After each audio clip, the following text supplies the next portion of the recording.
Ugh, I thought I smelled something rotten in the podcast pantry. Hi everybody, it's AJ here, and we just wanted to preface this by saying that this episode of Into the Falls is a discussion on the episode The Time Traveler's Pig, which guest stars a certain Justin Roiland. Now, we're fashionably late to a lot of things, but believe us, we knew about the charges brought against him the minute that it came out. So we collectively made the decision to not edit this podcast in any way. So please keep that in mind when deciding whether to listen to this episode or skip. And I just want to reiterate something brought down upon us from the legendary pod god. Please remember that the issue at hand is not whether you like a show he made. This is about abuse, and should be taken seriously no matter what you thought of him and his work before this came to light. There are very real people being affected by this. Thanks for listening, y'all, and enjoy the show. Now, before we get into this, I just want to say, for the record, this episode made my brain hurt, so whatever you've got in store for me, I want you to take it a little easy on me this time, okay? Well, so AJ, I'm sure you know this is a fairly popular show. I'm guessing you have a decent amount of friends who watch it. You're referring to Gravity Falls, the show which our entire podcast is based around, right? Yeah, so my first question is, why haven't you seen it? Well, Wait, when am I? You tell me. I feel like we're slinking back into April when we started recording this podcast for the first time. Oh, shit. Okay, hang on. Am I at my desk right now instead of in my vocal booth? No, I think I'm in the wrong thing. Let me... Okay, how many days is that? Like 3 inches more. Okay. Now make it 6. Okay. Maybe 26 millimeters, a little more back in. I don't know how much a millimeter is. There. Perfect. Okay. 1, 2, 3.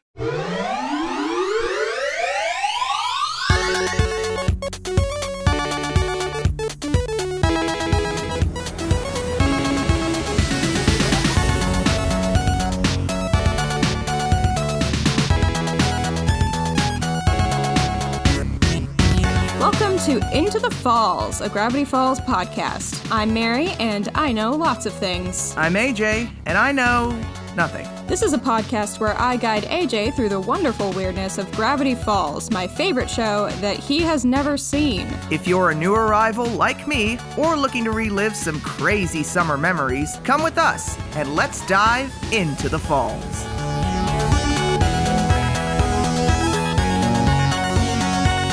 For real though, AJ, we didn't plan this super well because the way things are shaking out, we're about to have 3 episodes in a row with guests, which is a little gung-ho, but all the same, let's welcome our special guest for this episode, Waddles. Aww, he's even cuter in person! He is. Oh, he likes the camera. He's curious. Aww. Hello, Waddles. He has very tiny legs, but he says hello. Hello. I'll move my camera so I can see him enough. Oh, now you can't see me. You trained him well. Yeah. So they had to get in one time travel episode, I guess, didn't they? Yep, and it had to guest star our favorite science grandpa, Justin Roiland. This is before Rick and Morty. This is maybe around the same time he was playing Lemon Grab on Adventure Time, but it's definitely before he was, like, super well-known in, like, the animation community. Oh, wow. I'm gonna be honest, that kind of voice I would not have pictured Justin Roiland, or, I don't know. Who do you think I'm talking about? Who plays Rick on Rick and Morty? Justin Roiland. Okay. Oh, well, yeah, because it's very different from his Morty voice, but it is the same guy. That's pretty... He's got a lot of range. Yep. Hang on, I just got a text. AJ got a text, so I'm waiting for him to rejoin the call. There he is. Oh. So this is kind of a big one, like, where it's always been supernatural sci-fi, but, like, this is the first time we've really introduced time travel into it. Yeah, and stuff like that is usually, you gotta kind of handle it delicately, because if you do it really well, then your mind is blown, but if you do it really poorly, your mind is blown. but not in a good way.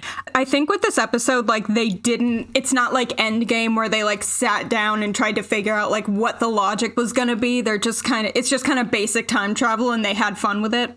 Yeah, I mean, it's a cartoon. You can play a little looser with the rules in that respect. Yeah, and it's a comedy. Yeah, nobody's thinking really hard about this unless they want to, in which case we're just going to call them nerds.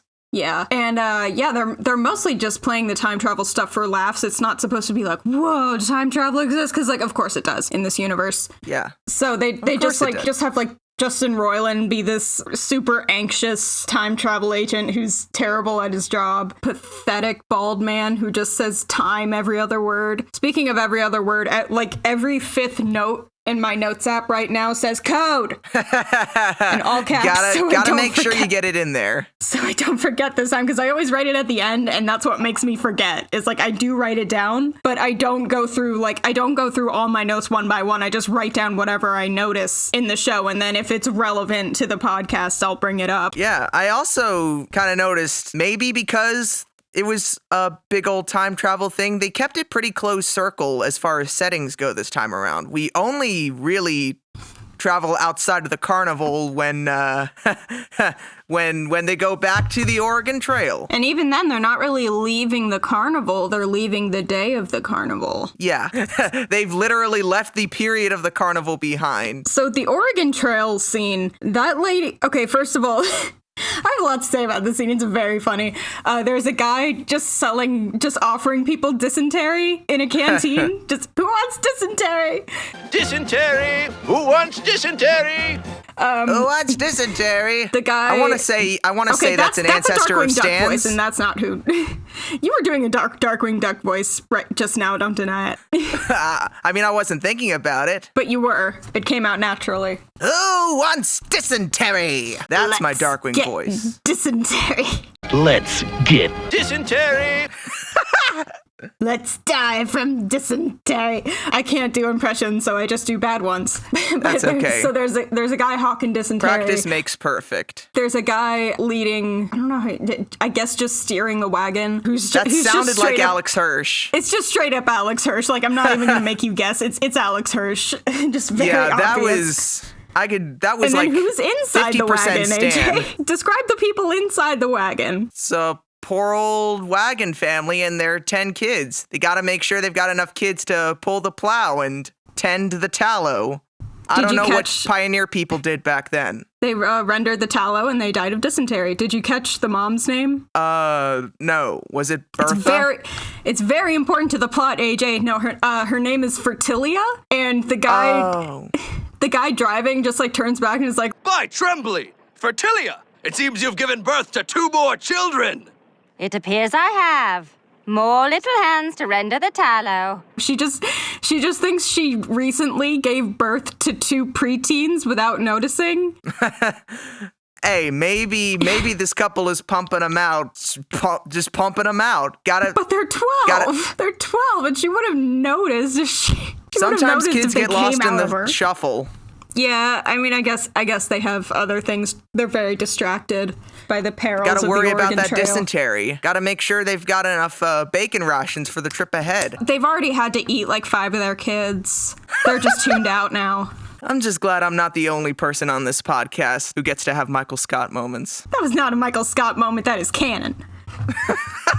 Speaking of canon, AJ, when they're like running through the previous episodes, they run past the mystery shack in the snow. And who comes out and sees, and doesn't see them, but who comes out and like notices that something happened? Stan? Question mark? What do you think it implies? That it was a very brief encounter. This was like 40 years ago, and he was just hiding out in the woods because he could, I suppose. So do you have any predictions for like anything we're going to find out about Stan's past, about what he does, who he is? Do you think it has anything to do with the vending machine? I'm not trying to lead you and tell you like this is definitely happening and I'm trying to goad you on. I'm just trying to spur conversation about like what you make of these things. Well, but I think I will just leave it up, put my hands up, let go and let God, and just say it was just a one-time gag and we will never speak of it again unless Unless it's important that they're going back to past episodes. It's not just recycling animation. That's a seed that was planted in those episodes. I don't know if you noticed. This is where my brain started to hurt, because it was like,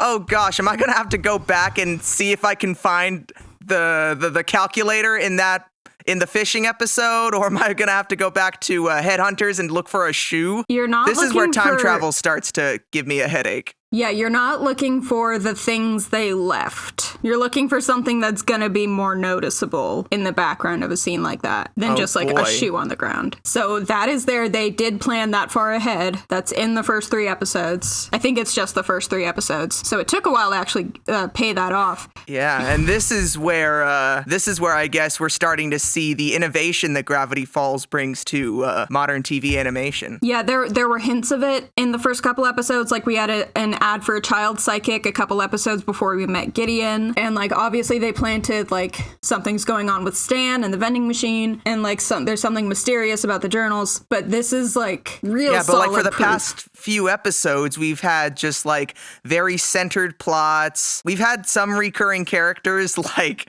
I think it's for the past 3 or 4 episodes now, we've had some kind of plot point with the rivalry going on between Mabel and Pacifica Northwest. Yeah, although I think it's slowly, town darling. Yeah, although I think it's slowly but surely starting to be relegated to only being played for laughs, because I mean, she got a chicken. That's definitely the case with this one, because Pacifica, like, it doesn't really make sense that she would be trying to get a pig unless she like knew that it was gonna piss Mabel off, but I don't think she would, because like when they go back and Mabel doesn't go get Waddles, she stays to help Dipper first.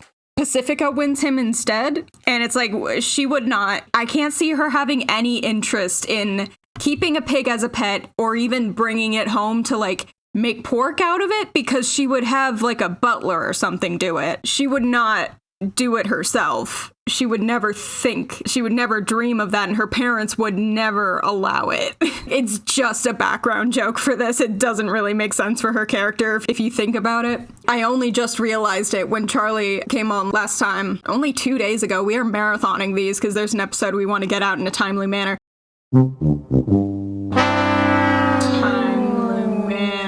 They were like, oh, but what about Pacifica being at the shack in the next episode? I thought they were making a joke about how they've accidentally almost spoiled things for you. And I was like, oh, I don't know if she does. She does. She's there. She's at the carnival. Because I guess just everybody is, because there's not a lot to do in town. Yeah. So, I mean, why not set up this kitschy kind of carnival? It just seems like the perfect Sunday afternoon for Stan to make a quick buck. Yeah, it's a weird, like, it's a very cheap carnival. All the rides are, like, really dinky. The tunnel He literally says, I spared every expense. Every expense. The Tunnel of Love is, like, really small, so I don't know how long that ride is or, like, where the tunnel goes. It looks like there's, like, more of it behind, but it's still like that has to be very small unless it just goes like really, really slow. But even then, like that is a tiny building for a Tunnel of Love. Well, it certainly was long enough for Wendy and Dipper to go around it thrice. I think that supports my theory of it being really short, that they had time to do it 3 times. Oh yeah, and what do corn dogs have to do with a Tunnel of Love? Somebody who was designing this really wanted it to be the Tunnel of Love and corn dogs. I just want to know the thought process behind that. I think it's a copyright thing, like Stan isn't allowed to use the name for some reason. I don't think in real life that's copyrighted, but like when the free pizza guy is trying to play skee ball and Dipper's just laying on it, depressed, like if you look at the sign, it says like slant ball or something. So they're not calling it the real name. This episode of Into the Falls brought to you by We Can't Mention That Brand Tangents. Gotta have that crunch. That keeps coming up. I guess because it's a TV show and they can't use like licensed things. So Seuss is clearly Stan's most trusted employee because he rigs that dunk tank so hard, and Stan sounds very impressed. So I think that's why Seuss is always employee of the month. Yeah. He takes his job that seriously. Quick fan theory. I think that quick exchange of dialogue with the laser cannon and stuff that he mentions, I'd like to think he encountered the time traveler previously, but it was probably only because the time traveler asked where the bathroom was. Probably. He might have, like, clocked that, like, he had something. Although Blendon doesn't have, like, a ray gun. He just has the tape measure. And the screwdriver that he stole, I guess. He's probably not trusted with any sort of weapons. Probably. Probably very, very low on the food chain. Because, like, the futuristic blaster thing doesn't come into play until I forget what they're actually called, but, like, the time cops come get him. They have those laser guns, and they shoot the dunk tank with it. I think Seuss just has an active imagination, or maybe he did encounter time travel, and he's just really casual about it, because he is about most things. Or maybe Stan is right, and he just spends way too much time with the mystery twins. Probably. I think he spends a lot of time with the mystery twins, and then he also has an active imagination, so they kind of spur each other on. So he kind of has what else? He kind of has these concepts. What else are you really going to do with the kind of busy work that Stan gives his employees? You gotta let your mind wander a little bit. Yeah, and Seuss is basically a child. He's got kindred spirits in them. He's the big lug that you can start up a game with and he'll just have his own fun. He'll do it. He's amiable. I'm amiable, dude. Is the origin of Stan's famous catchphrase, when there's no cops around, anything's legal. When there's no cops around, anything's legal. Oh, really? I might have heard that, like, I don't know, just randomly scrolling on Tumblr one day and I never thought twice about it. How often exactly does he say it? I mean, obviously enough that you've called it a catchphrase. He says it every 10 minutes for the rest of the series. Like 4 times an episode. I can't wait to start the when there's no cops around drinking game. We're not going to get very drunk if we're just watching one episode every record, but we can keep a tally on the show. Just how many times has he said it? So far, once. Awesome. We're gonna keep a note of that. Okay, something that's always kind of bugged me, and this is a nitpick. When the ball is coming at Wendy's face, she has plenty of time to duck. Like, maybe her reflexes are just, like, delayed, and she's, like, not registering that it's coming at her face, but, like, she had time to duck. She had time to notice that, clock it, and duck. And who knows, she could have missed it entirely, or maybe it could have taken off her cap or something, and things would have turned out different, but nah. Time is actively conspiring against Dipper, because dude, you're too young. You've got bigger things to worry about. Like, I would say that time has already worked out not in his favor because he was born when he was and he's so much younger than Wendy. Or not that much younger, but like at that age, it makes more of a difference. Yeah, he's 12, not yet a teen, and she's like 15. But then she's also like... She's 15, definitely a teen. 15, definitely a teen. And nobody knows a damn thing when they're 15. Oh, yeah. I mean, you know even less when you're 12. But like 15 is still very much a child. But I can also see how like from the perspective of a 12-year-old, she's like super grown up and cool and mature and experienced. Yeah, I know when I was in first grade, I used to look up at the 5th graders like, wow, you're so big. Oh my God. I used to look through yearbooks at my school and just think like every year the class below me looked 5 years younger and every year the class above me looked like 10 years older. Oh my gosh. That is exactly the comparison. It's probably just because kids grow so much. That is very true. We're getting new shoe sizes every year. Yeah. Dipper needs to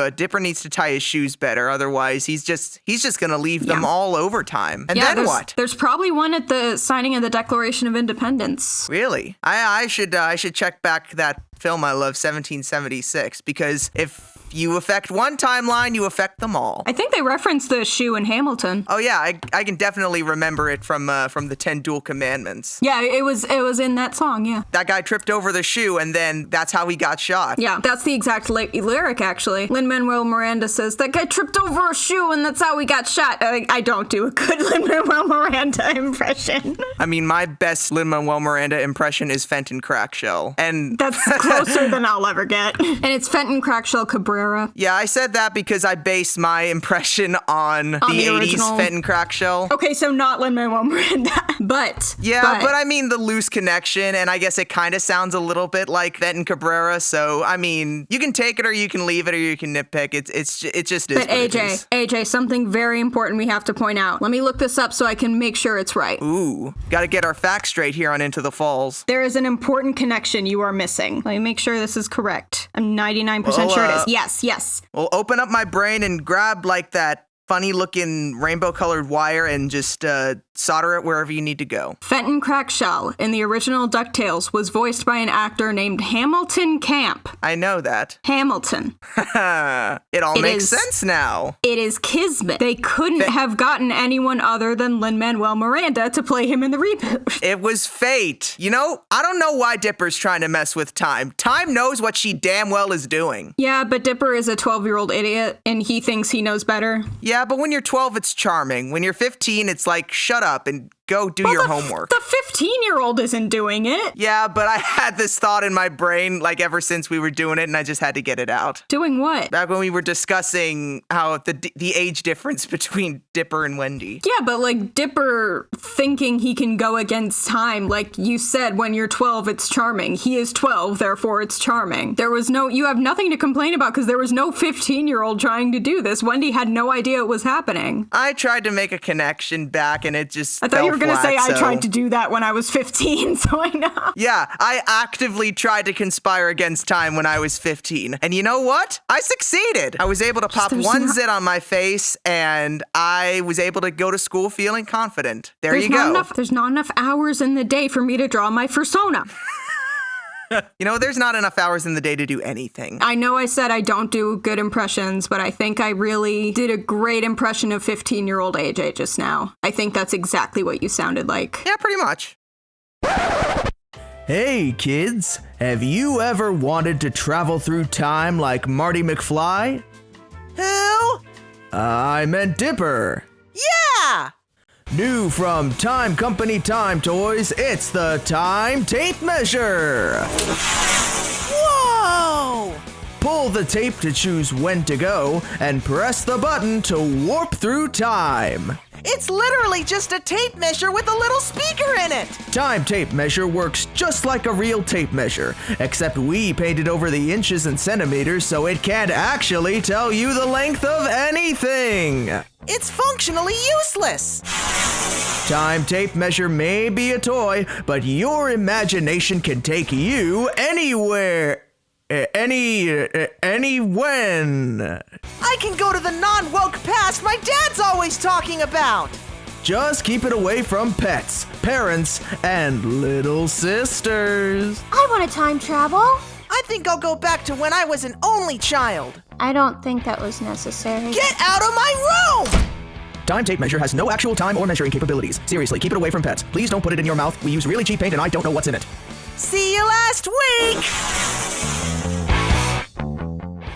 Okay, when Robbie like holds the snow cone up to Wendy's eye to like make the swelling go down, and I get it, but also the syrup is right in her hair. It's gonna be so sticky. And also right in her eye. So that would make it worse. It's gonna get in your eye. It's gonna sting like hell. Your face is gonna be sticky and your hair is gonna be sticky. You're just gonna have a bad day. Wendy should recognize that Robbie is a jerk. You know what? Dipper is justified. Yeah, but like, he's more pathetic than like a bad person. He's just kind of a dumb kid. Not in the same way Dipper is, but in like a more obnoxious way. But like, he is still a kid. We're jumping around the episode a little bit, but we're jumping around the episode a lot of it. Just like they did around Time. Yeah, you can't blame us. We are on theme. We are subject to the whims of the episode. But seriously, in the final ball toss when he's like, and forever know that tight pants are overrated, Dipper must have known each and every time that Robbie's pants would have suffered that fate. Otherwise, he probably would not have said that. Just something to think about. He couldn't have known that Robbie was going to get the water spilled on him, but Robbie was wearing skinny jeans. That was the whole joke, is he was already wearing tight pants and the water just made them too tight. But okay, what I was about to say is, why was there a bucket of hot water just sitting there? And how recently was it heated? Because the carnival went all day. I'm guessing it opened like sometime in the morning, that the dunk tank opened at noon, and there's just a thing of hot water. I think you mean the indiscriminate species tank. Species? Yes. Indiscriminate species tank instead of dunk tank? Instead of duck tank. I said dunk.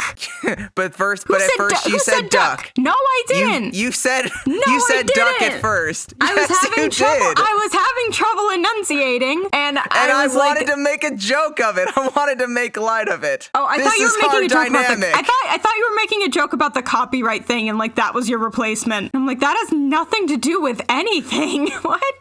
No, I'm making a call back to the reason why Dipper wanted to go through all this trouble in the first place. It's because Wendy wanted an indiscriminate species plushie. She wanted the pan duck. She wanted the platypus. No, it was a pan duck. Okay, well, that's the end of that tangent. I like that when they meet Blendon for the first time. There's so many good lines in this episode. He won't let them use the tape measure, so they both just like silently and instantaneously decide to trick him out of it. Like they don't even like give each other a look. They just both decide like we're gonna con this guy basically. It's so telepathy. They're like, you seem tired. You should take one of the rides at the mystery fair. Like they just know that this is gonna work and they know what the other one is gonna do. It's exactly the same as choosing violence, except when Dipper and Mabel do it, it's choosing chaos. Yeah, they chose chaos. I think Mabel will always... And always... it's charming. I think they're doing it for different reasons. I think Mabel will choose chaos because, like, she wants to go wreak havoc, and Dipper is doing it because he thinks he can do it well. Like, he thinks he can restrain himself enough that it won't have consequences. But Mabel just doesn't care. That's the difference between them. Dipper thinks he can control chaos, whereas Mabel knows that you just gotta let chaos happen. So she went back, introduced people to calculators and high fives and women's suffrage. Giving them a taste of the good times ahead. Yeah. And I mean, those poor Oregon trailers, frankly, they need all the reassurance and uplifting words they can get. Guys, get this. In like 100-something years, they're gonna make an educational computer game about you guys. Oh, that'll blow their minds. They'll be like, what's education? Not about you specifically, but about like this general period in time and people like you. It's good enough. AJ, I don't know if you remember the last episode we did with the Mystery Shack Look Back gang. Charlie told you that something in the document about Nathaniel Northwest was going to be an actual plot line in the show, and that paid off in this episode. Do you remember what? I don't. I'm about to go back into the document and look it up. Do I have permission? I was about to get the document and drop it in the chat. Let's see. I'm going to eat this entire oak tree because I'm a powerful wizard. Attempting to live out his beautiful dream. Thomas Jefferson, 2 kids in an overcoat. The current and forever president is Santa Claus. Statues in Mount Rushmore are giant presidential-faced robots. Oh my god, it's the time-devouring baby. It's a time baby! It's a boy! You know what? I actually remember. I guessed it would be the Mount Rushmore robots, but... Yeah, and we let you believe it. I suppose it had to be the baby. It had to be. It really could have been any of those, I think.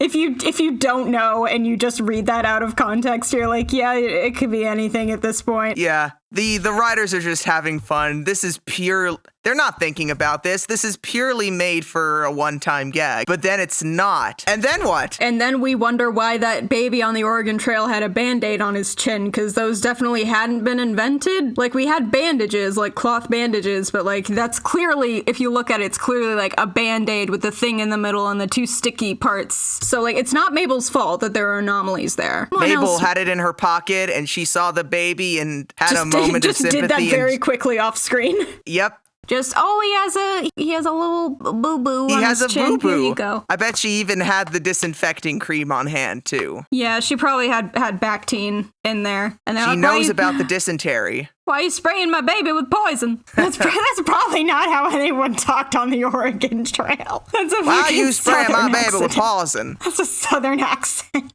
You know what? They migrated there from Georgia. Sure. Of course they did. Dipper is like, he's very selfish in this episode, not to the point where you don't like him, because like when Mabel says she lost Waddles, like he is sympathetic, and then like he does kind of have a good reason to think that this isn't that big a deal, because he's like, oh, well, I've known you my whole life, and I know that this is just one of those things where you get obsessed for a day and then you're over it. And he's wrong, but like we can understand why he would think that. But also he's saying like, do you really want Wendy to date Robbie? And she's like, I don't know. I'm like, she has no personal stake in this. Why would she have an opinion about that? I mean, I guess the only personal stake she has is that it's something to do with her brother, but that's his business. Yeah, All she wants to do is cuddle Waddles. It's her brother, and I guess Robbie was like kind of rude to both of them, but like I don't think she feels that strongly about it. She doesn't care. I don't think she hates Robbie like Dipper hates Robbie. Yeah, I mean, they both dislike him, I think, but like she has no reason to really care that much if he goes out with Wendy. Yeah, she's not the one with the child crush. Yeah, so Dipper's being selfish, but he learns his lesson. He sees Mabel being depressed a month later, having been turned into an attraction by Stan. When life gives you lemons, you make money off of your emotionally devastated niece. Yeah, and that's what turns Dipper around. It's not the fact that she lost the pig that she's loved and cuddled this whole time. It's the fact that Stan is exploiting her as a mystery shack attraction. That's where he draws the line. Well, that's not what I'm saying. I'm just saying the two things both happened. I guess what a good brother for him to recognize that and be like, nope, now I can't let this happen. So Alex Hirsch in the episode commentary, and this isn't a spoiler for me to say this, he said it technically doesn't really make sense for Mabel to just stand there banging her head for a full month, so he imagines that like one day a week she'll like walk out, or once a day she'll like walk out in remembrance of Waddles and just do that for a while and then go inside and eat a sandwich. My personal headcanon is that like someone from the shack brought out food for her and like stuff she would need. A, because you have to keep her there as the attraction, and B, because they just feel bad for her. Yeah, and I feel like Mabel would remember the day and the exact minute that everything changed. Heck, they both do. You see the camera zoom in and they're like, everything is different now. Yeah, so she would remember, and she would definitely make it a note on her calendar. Oh, it's time to go out and mourn. Robbie's got Axe body spray too. Because Mabel's like, do you smell a gallon of body spray? And he walks in. He and Dipper are not so different. They're both awkward and sweaty. They're both just dumb kids. They both think the solution to body odor is really, really strong body spray and not a shower. We want to give them time to live out this phase and come around to the right way, but then it's like, wake up, guys. I mean, he learns enough of the lesson that he kind of thinks that if he makes this day perfect with Wendy, that he's like gonna get to date her, or he's gonna win her, and like it's just not how things work. It's not how relationships work. And like I think on some level he kind of knows like that he's too young for her, but he's trying anyway. He's trying at least to impress Dipper. her. He's gotta try his best. Like it's kind of irrational to think that she might go out with a 12-year-old, but he's working on like his own logic. And Robbie is clearly illogical. Yeah, but you know, teenagers. Yeah, look at him with his baggy gray hoodie and his tight pants. That's a black hoodie. Are you colorblind like my dad? I thought it looked dark gray. My dad, I got him a big Godzilla plush for Father's Day, and our cat always likes to sit with him on his recliner, and he like wasn't doing it one night. There was just like no gray cat next to him, and so I handed him the Godzilla plush. I was like, you need a little gray creature with you. He's like, this is gray? I thought it was green. I'm like, no.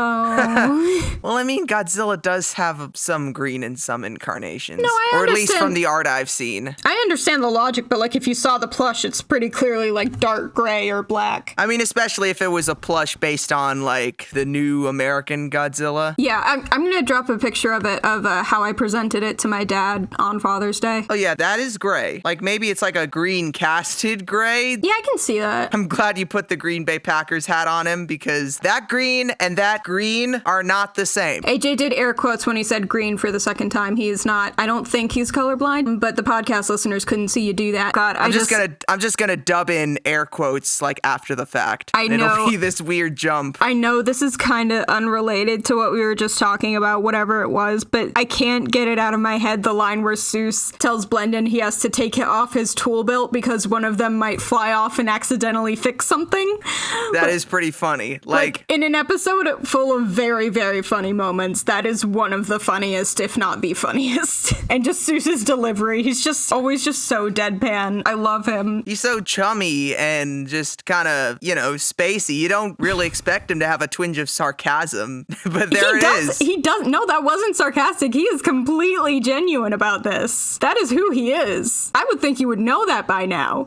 I'll make it my personal headcanon that he's just like that little bit. You think he's smarter than he lets on? He's self-aware that everybody sees him as kind of like a little bit of a dope, so he likes to. It's like Launchpad. He's definitely smarter than he looks, but he likes to, never thought that about in the original Launchpad. Yes, the Darkwing Duck Launchpad, at least. Reboot Launchpad, I never got that. I basically saw him as, and I mean this in the nicest way, basically a Seuss clone. Not like the exact same character, but basically that show's equivalent. Yeah, Reboot Launchpad, yeah. They're really getting Stan out of the way for these episodes, because like they'll have him get distracted by period piece on TV because he can't find the remote, or what else have they done? Yeah. Like obviously in this one he's in the dunk tank. What he's else? there to dance like briefly and to give Mabel emotional support. And then he gets distracted by money, by counting his money. And then here he's just the dunk tank fodder because he knows he's never gonna get dunked. That's what I'm trying to think. Unless in the first episode he's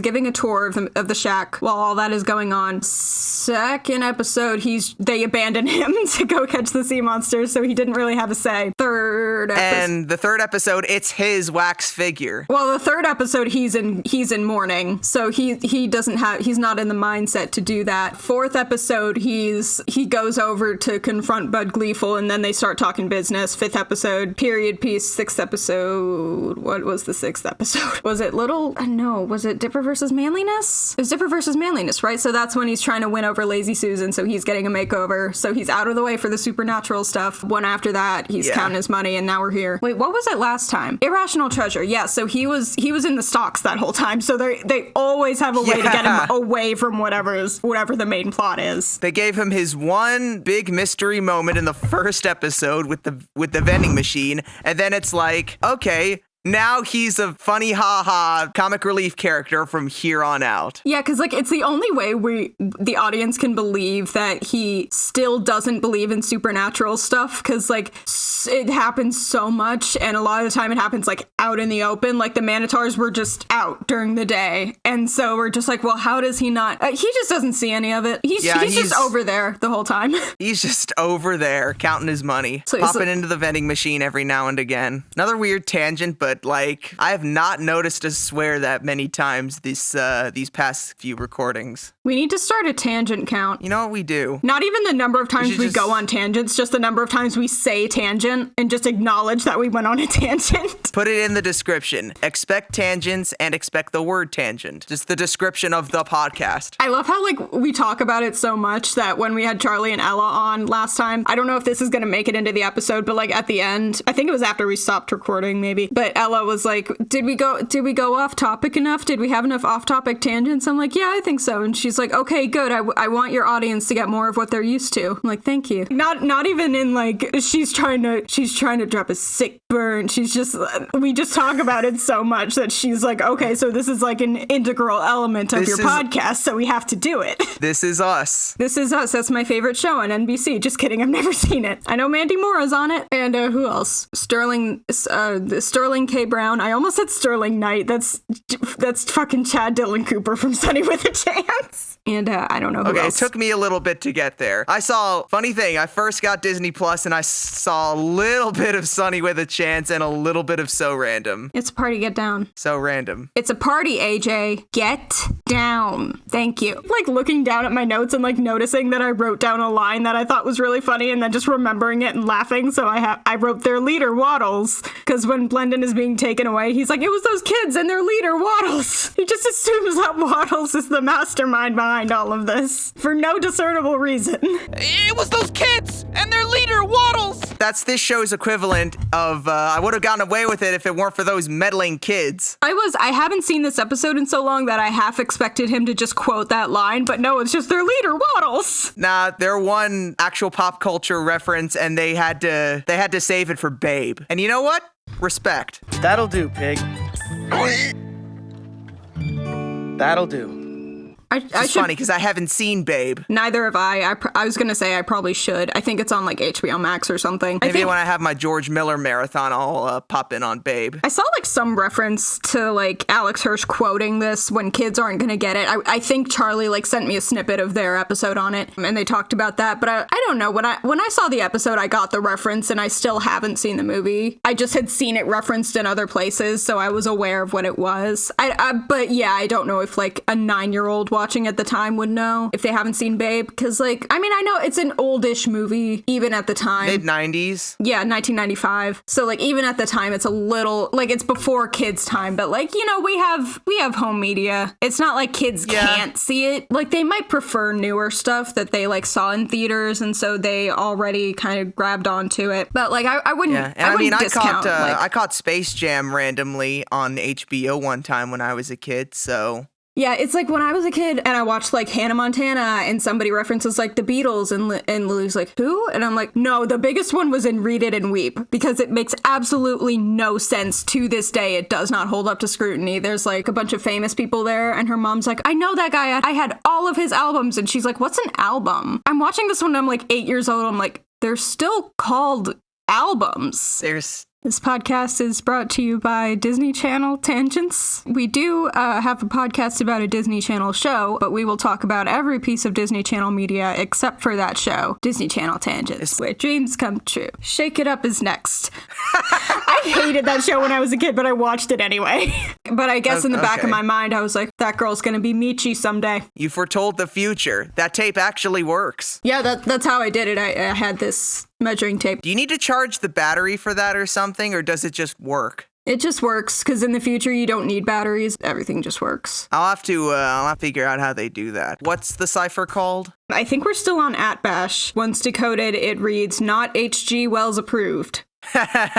Yeah, clearly not. But then, you know, everybody's got their own back-ass version of time travel. It's like, do you even really want the methods to intersect? It's just gonna make people's brain hurts more. We've exhausted every timeline. We've sewn up every thread. What's next?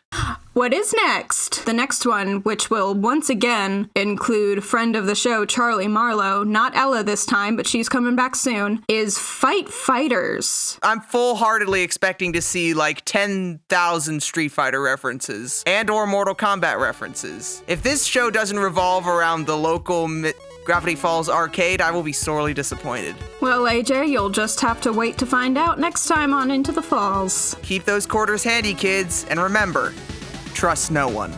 Time trusts no time one time. After time. This has been Into the Falls. You can find me at Mabel Page Pines on Twitter and Instagram. That's Mabel, P-A-G-E Pines. I'm also May Page on YouTube and Film Knife on Medium and WordPress. That's where I post my film reviews and essays, editorials, etc. You can follow the show on Twitter at The Falls Cast, all one word, and Into the Falls Podcast on YouTube. And I will hand it off to AJ. Well, you'll be happy to know I've made it a little easier nowadays to find me on socials, so if you want, hit me up on Twitter, Instagram, or Tumblr at UncaAJ. That's UNCAAJ. This podcast is hosted and produced by Mary McKeon and AJ Sanchez, and our theme song and some of the music is by Kevin MacLeod. Thanks so much for listening, and until next time, trust no one!